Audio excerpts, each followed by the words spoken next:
this color band and change the color to see the elevation difference. And from this range, you can have an idea as well. Okay, now as far as the classification is concerned,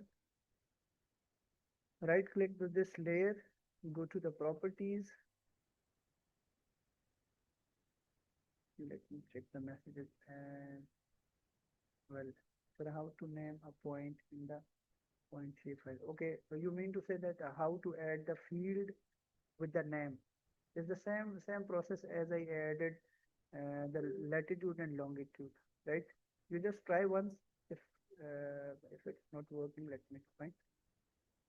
Okay, so going to the properties table of this raster data layer, come to this symbology, fine.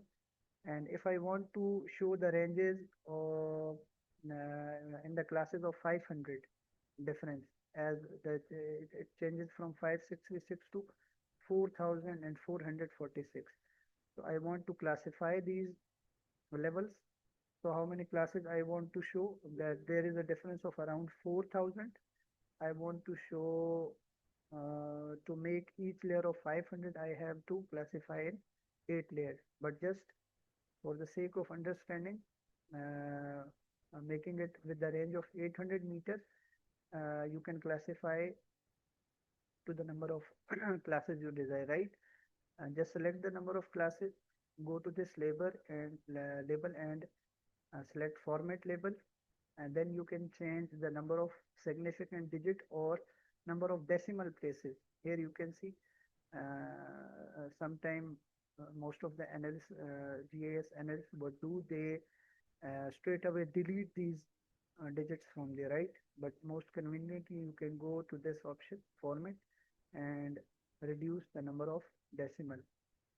Just like what I need is only two decimal after two digits after the decimal place. Okay. Now you can see here is automatically it has adjusted to the 2 decimal value after digit. Now apply and OK.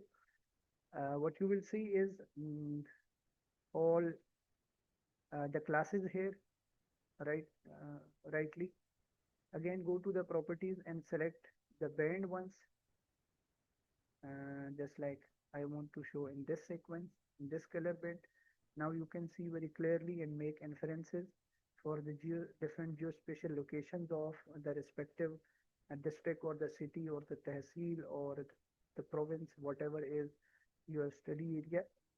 You can see that the low-lying area has a color band of a bit dark green, and then it's changing relatively from this greener to the dark red color. So in this region, you can see that the elevation of 2909 to 4446 meter. As far as the spatial distribution of this elevation is concerned, it is a very in less location. Less locations are there with the higher peaks of this range of the elevation. Fine. Is it fine till now?